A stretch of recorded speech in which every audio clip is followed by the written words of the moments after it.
Hello, glad to see you on the channel. Subscribe, leave a like, and don't forget to write a comment. Enjoy watching. It happened on a Tuesday night, just past 11, when my phone buzzed against the nightstand like it knew something I didn't. I was already half awake, not because I was expecting anything, but because that kind of anxiety never really leaves your body after 35. It hums under your skin like a permanent buzz. I glanced at the screen and saw his name, Chase. My brother. The golden child with the rotten core. I didn't answer right away.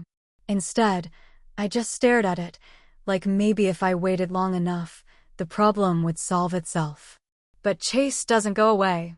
He never has. So I picked up, and his voice hit my ear like a brick wrapped in gauze. Soft, but dangerous underneath. Hey, don't freak out, okay? He started. Which, of course, is exactly how people start conversations right before they drop something explosive. What happened, Chase? I asked. My voice came out flat. Tired. Like it had already lived through the conversation. Your car. There was a deer or something. Swerved. Things a little banged up. Then, with a soft chuckle, but you always forgive me, right? I didn't say anything at first. My heart didn't even beat faster. It just sort of sunk like a goddamn stone. And all I could hear after that was the sound of my old self breaking off, peeling away like old wallpaper. Where are you? I asked finally, still calm. He told me he was just outside of town, near that old Shell station with the flickering light. Said he was fine. Said the car might be totaled. He didn't say sorry. Not once. Not in his tone. Not in his words, not in any silence that followed. Just that smug little assumption that I'd clean up the mess like always. I drove out there in my ex-husband's dented Ford, still smelling like a gym bag and broken promises. Chase was leaning against the Highlander like it was his, like he wasn't standing in the middle of another disaster of his own making. The front end was crumpled like a soda can. The driver's side mirror was gone. Airbags deflated. A light haze of dust and airbag powder still hung in the cabin. Jesus, I whispered. He shrugged, gave me that lopsided grin he's used since we were kids, and he'd just smashed something I loved. Shit happens, he said. You're insured, right?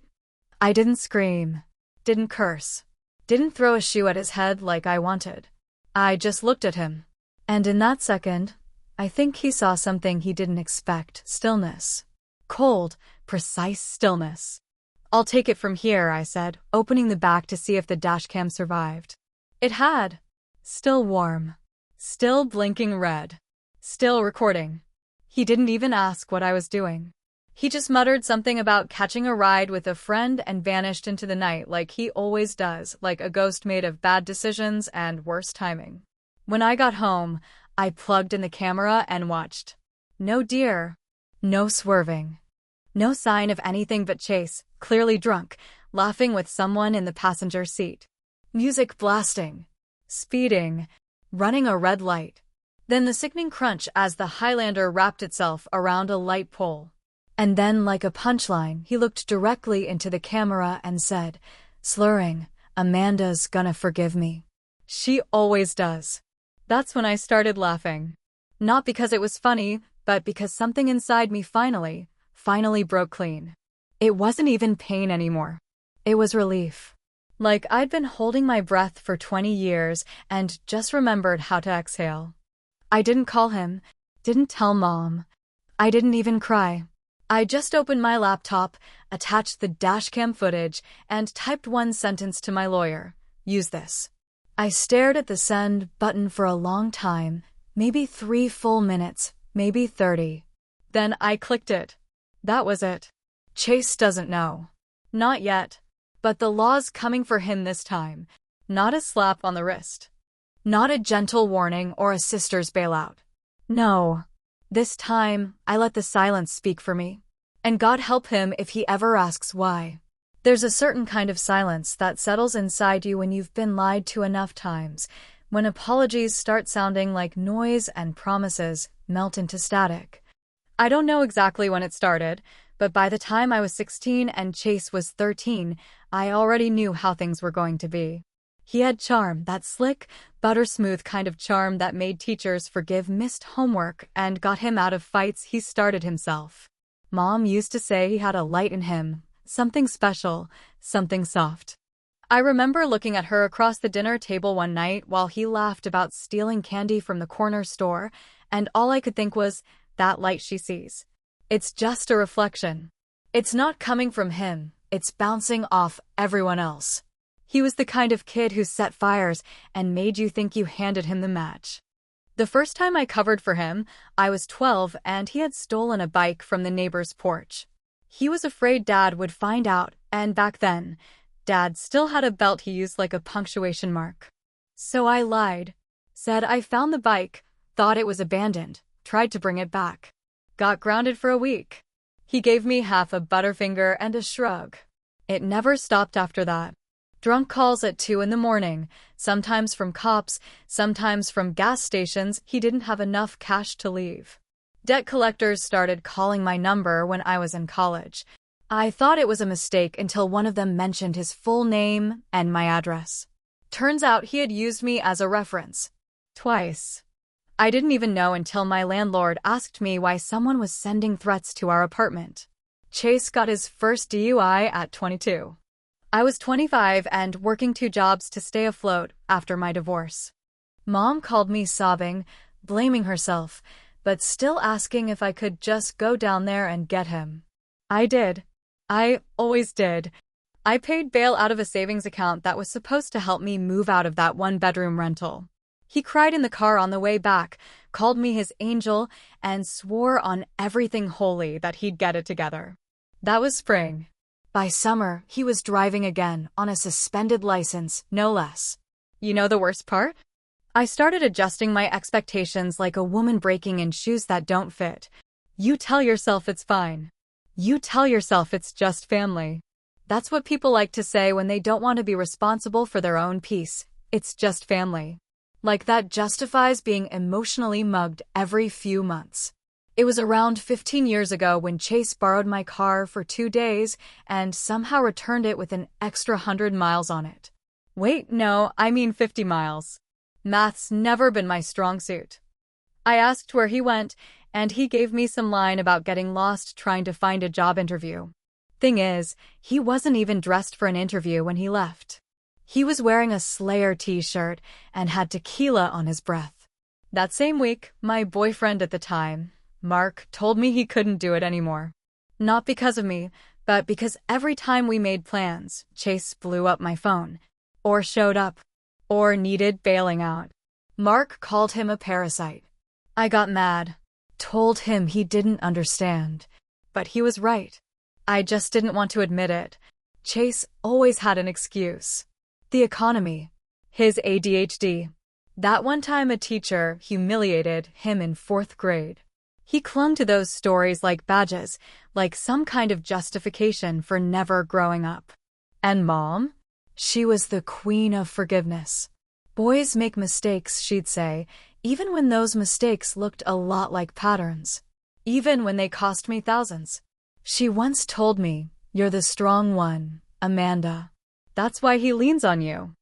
And I just stood there thinking, strength isn't about carrying someone. It's about knowing when to set them down. Last night, after I sent that email to my lawyer, I started digging through my old paperwork. I didn't know what I was looking for exactly. Maybe proof that I hadn't imagined it all, that I wasn't just bitter or tired or cruel. And that's when I found it, a credit inquiry from a bank I didn't recognize, dated 10 years ago. My name, my social. A loan I never took. It was small, $5,000, and marked as paid. But I knew it wasn't me. The email address listed on the application had Chase's old handle in it. I remember it clearly, something stupid and juvenile, like SK8 Orty Chase. I sat there staring at it, realizing he'd been stealing from me not just emotionally, but financially, and for longer than I ever admitted to myself. I didn't feel angry. Not then. I felt robbed. Like someone had been quietly walking through my life, picking pieces off the shelves when I wasn't looking. And he's still out there, probably nursing a hangover, not knowing I found the evidence. not knowing what I'm planning next. Not knowing that the golden child isn't golden anymore, just tarnished metal pretending to shine. But he'll know soon. One way or another, he's going to know exactly what it feels like to be on the other side of me. He showed up at my door 2 days after the crash, like he was stopping by to borrow sugar, like he hadn't just totaled a $35,000 vehicle and tossed my trust out the window with the same lazy hand he used to flick cigarette butts from moving cars. I saw his shape through the peephole first, that slouched stance of his that always made him look more pitiful than threatening, like life had done him dirty, never mind the fact that he was the one who kept handing it the shovel. I didn't open right away. I just stood there behind the door, listening to the sound of him breathing through his nose, pacing, shuffling his boots against the concrete like a dog waiting to be let in. He knocked again, softer this time, and when I finally turned the lock, I made sure my face didn't give anything away. I smiled like I'd just woken up from a nap, not like I'd spent the last 48 hours dismantling the careful little tower of lies he'd built around me.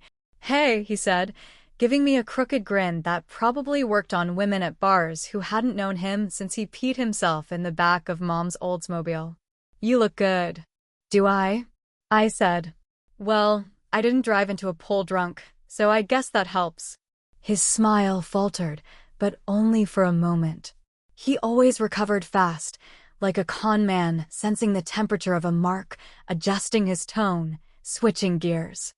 "Look, I wanted to stop by and talk," he said, stepping past me without waiting for an invitation, like this was still his playground and I was still his goddamn chaperone. He smelled like whiskey masked with spearmint gum, and his eyes were a little too wide to be sober.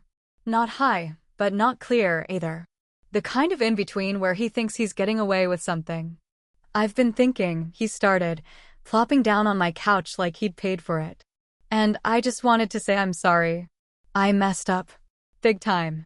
He paused, waited for me to swoop in with a hug or a tissue or some soft-hearted forgiveness that would let him off the hook one more time. I didn't say a word. I sat down across from him and nodded like I was considering the apology, like I was weighing it against all the others stacked like junk mail in my memory. "I didn't mean to crash your car," he went on. "There was a deer. It ran out so fast, I barely had time to react. Honest to God. You know how those back roads are."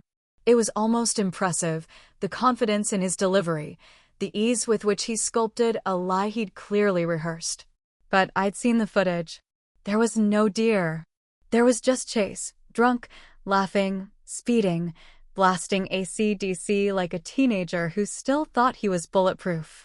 He took a turn too hard and wrapped my car around a pole like it was his personal demolition derby. I smiled again, soft and stupid like he needed me to be. "Dear, huh?" I said, and he nodded enthusiastically like he was glad I bought it. "Yeah," I continued, "they're everywhere this time of year." He relaxed then, sinking into the couch like he was home free. He even pulled out his phone and started scrolling, probably looking for a meme to break the tension. That's how comfortable he was, how sure that I hadn't changed, that I'd still be the Amanda who smoothed over every crack and fixed every mess with a tight smile and a checkbook. What he didn't know, what he couldn't even imagine, was what I'd already done. The night after the crash, I had filed a formal complaint with my insurance provider and flagged the footage as evidence of fraud. The adjuster had been very interested in that. Turns out, when someone lies about how an accident occurred, especially under the influence, insurance companies perk up like hounds catching a scent. Then I went a step further. I contacted the county clerk's office and had his probation officer notified. Chase, you see, was not a free man in the legal sense. That DUI he got back in the day? Still hanging over him like a storm cloud he swore would never rain. But the footage showed clear signs of impairment and a blatant violation of his restricted driving status. And finally, with shaking hands and a dry mouth, I filled out the paperwork to press charges for identity theft. That $5,000 loan he took out in my name 10 years ago? The one I never approved, never signed for, never even knew existed until a few nights ago? That's a felony. It felt like dragging a knife through my own flesh to write it all down, to spell out the betrayal in official terms. But I did it. Quietly. Without drama. While he sat there on my couch, spinning his little lies and waiting for his ego to be massaged, the wheels were already turning. I'd set it all in motion. My lawyer had the footage. My insurance was preparing a case. The state was going to have questions he couldn't charm his way out of. He left eventually, after offering one more lazy apology and helping himself to a soda from my fridge like he was still 10 years old, and I was still dumb enough to buy it. Later that night, as I was folding laundry and trying not to think about how far I'd let things go, my phone buzzed again. Not from Chase, not yet, but from a number I didn't recognize. It was a voicemail. I hit play and leaned back against the dryer. It was her. His girlfriend, the current one at least. Her voice was sharp, tight with rage. "You think this is funny," she said. "You think destroying his life is some kind of game? He doesn't even know yet, Amanda." "But I do. And you better believe I'm going to make sure he finds out." I stood there for a long time, listening to the low hum of the machine, the buzz of fluorescent lights overhead, her words replaying in my head like a scratched record. He doesn't know yet. But he will. The call came in just after noon, right as I was pulling weeds from the flower bed out front, trying to distract myself with the mindless rhythm of ripping things from the dirt. I saw his name flash across my screen and felt a cold trickle slide down the back of my neck like sweat that never made it to the skin. I let it ring 3 times before I picked up, just long enough to pretend I'd been doing something more important than waiting.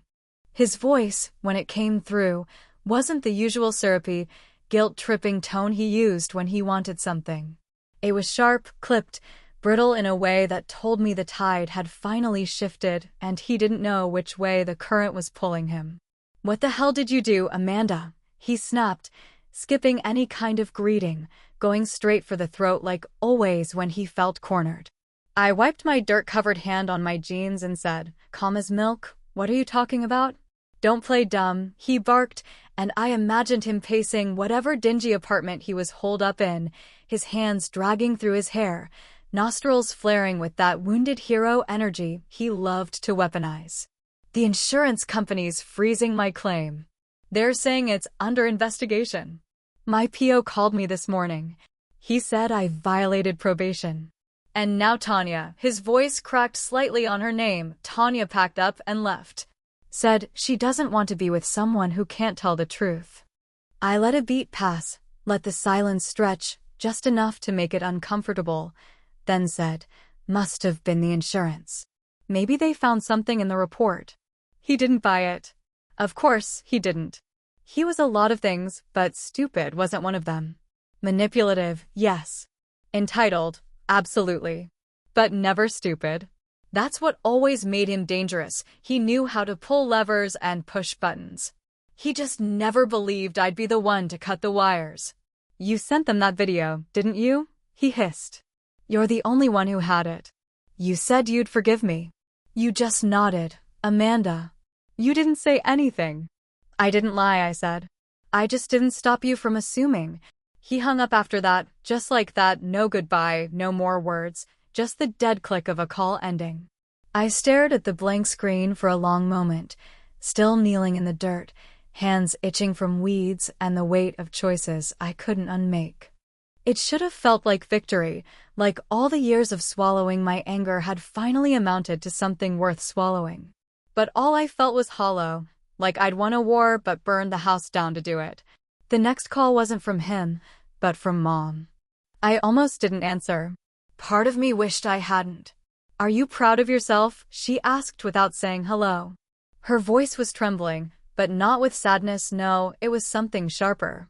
That old bitterness she used to turn on Dad when he'd drink too much or forget birthdays. "Your brother is a wreck. He came over this morning, crying like a damn child. And you just, what, set him up? Turned him in? For what? A car?" I leaned against the kitchen counter and looked out the window at the flower bed, half finished, still torn up like the inside of my head. "It wasn't just the car, Mom," I said, and my voice didn't shake, though I expected it to. It was everything. The lies, the theft, the manipulation. The way you all just let him treat me like a safety net. Like I didn't bleed when I hit the ground. She sniffed, the sound jagged and disapproving. You've always been so cold. So calculating. No wonder your marriage didn't work out. You don't know how to forgive people. That hit harder than I expected, and I said nothing. She hung up without another word, and I stood there in my quiet kitchen, the walls suddenly feeling too tight, like they were pressing in around me with every breath I took. I tried to keep busy after that, but everything felt off. I burned dinner, forgot to feed the cat, knocked over a glass, and just watched it shatter like it was a scene in someone else's life. It was almost midnight when I opened the box of old photos, the one I hadn't touched in years, the one with all the crooked smiles and birthday candles and fake holidays we used to cobble together after Dad died. There was one photo I hadn't remembered seeing before, maybe because I always skipped over it. It was from Dad's funeral. Chase had been 17. His tie was crooked, his eyes red. He had been sobbing that day, loud and ugly, the kind of grief you don't hide. I remembered sitting next to him on the pew, not crying, not making a sound, just holding his hand while his whole body shook beside me. That was the last time he ever truly let me in. The last time he broke in a way that didn't feel like a manipulation. I thought about that version of him, the raw, hurting kid, and I wondered if maybe he'd never recovered from that loss. If maybe all the wreckage he created after was just a long, messy scream he didn't know how to stop. I reached for my phone, opened my contacts, hovered over my lawyer's name. I almost called. I really did, but I didn't, because the damage had already been done, and no one, not even me, could clean it up without getting cut. The subpoena arrived the next morning. Plain white envelope. No drama. No warning. Inside was a single page stating, in neutral legal language, that I was expected to appear in court as a witness for the state. Against my brother. It wasn't a request. It was a declaration. I was no longer just a victim. I was the prosecution's key. The courthouse smelled like old carpet and cold metal, and as I walked through the double doors that morning, something inside me settled into place, not peace exactly, but a kind of grim resolve that comes when you've accepted the damage is permanent. I wore navy slacks and a beige blouse I hadn't touched since my last school board presentation, hair pulled tight, face bare, nothing extra. I didn't want sympathy. I wanted truth, even if it meant slicing open every wound I'd sealed shut years ago. Chase was already in the room when I entered, seated next to his public defender, looking smaller than I remembered, like the weight of what was coming had finally pressed down hard enough to shrink him. He didn't look up as I walked past him. Didn't acknowledge me at all, actually, which was somehow worse than if he'd scowled or sneered. That silence, that refusal to even meet my eyes, screamed louder than any accusation he could have thrown. The room wasn't packed, but it wasn't empty either. A few scattered attendees, another case's witness maybe, a board court reporter flipping through her binder, the bailiff leaning slightly on one hip like he'd seen this scene 100 times before and expected nothing to surprise him. I took the witness stand when my name was called, swore in with a voice steadier than I felt, and looked straight ahead as the prosecutor asked me to recount what happened the night of the crash. I didn't embellish. I didn't dramatize. I told the truth, just the plain, bare truth, and let it rest in the room like smoke. How he took the car without asking. How he'd done it before. How he showed up after, grinning and unapologetic, lying through his teeth about a deer I knew never existed. I described the footage, the music, the laughter, the way he blew past a red light like it meant nothing. And then they played it. The dashcam footage glowed across the screen like a silent betrayal, every second slicing through the story he'd tried to tell. There was no panic, no sudden animal darting into the road, just Chase behind the wheel with that careless, half-drunk confidence he'd always carried like armor. And then the crash, sudden, violent, final. Still, he didn't look at me. Not during the footage. Not during the questions. Not even when the judge said, with quiet authority, that the state had enough to move forward with a full hearing and recommended prosecution under the charges filed. The words landed in the room like a gavel long before the real one hit the bench. When the session ended, I stood up and walked out without looking back. I didn't want to see his face. I didn't want to give him the satisfaction of knowing whether I'd been hurt by any of it. Outside, the air was heavy and warm, that kind of weighty spring heat that sticks to your skin. I expected someone to be there, maybe Mom, maybe a coworker who'd said she'd come if I needed her, but the sidewalk was empty except for a squirrel digging at the base of a bench and a man arguing on speakerphone 2 parking spaces down. I sat in my car for 15 minutes before I turned the key, not crying, not shaking, just sitting like maybe if I stayed still long enough, something would shift in the atmosphere, like the world would acknowledge, even quietly, that something important had just happened. But the world didn't care. It never does. That night, I poured a glass of red wine and sat in my kitchen with the lights off, watching the sky darken through the blinds. The phone buzzed once, the screen lighting up with a number I didn't recognize, but I knew it was him before I read the message. "You really did it." Over a car. It was short. Cold. The kind of message someone sends when they're too proud to beg, but too angry to stay silent. I stared at the words for a long time, then hovered over the keyboard, half considering a reply. Something like it wasn't the car, or you left me no choice, or even just yes. But I didn't type anything. I deleted the message and turned the phone face down. It wasn't over the car. It wasn't even about that night. Not really. It was everything else. The years of being the fallback plan, the safety net, the older sister who always said yes, always cleaned up the mess, always made the calls and wrote the checks and told herself that love meant giving until you had nothing left. It was the lies, the expectations, the entitlement, the way he'd smirked when he said, "You'll forgive me, you always do," like it was a law of nature, like I was incapable of anything else. And maybe until now he was right. I thought of Dad again, and that one photo from the funeral, Chase crying, raw and real. I thought of the phone calls, the late-night rescues, the girlfriend who left him, the mother who blamed me, and the part of myself I'd lost in trying to be the anchor for a ship that never intended to stop drifting. The silence in my house felt different now. Not empty. Just earned. I got up, rinsed my glass, and turned off the kitchen light. I never said I wouldn't forgive him. I just didn't say when.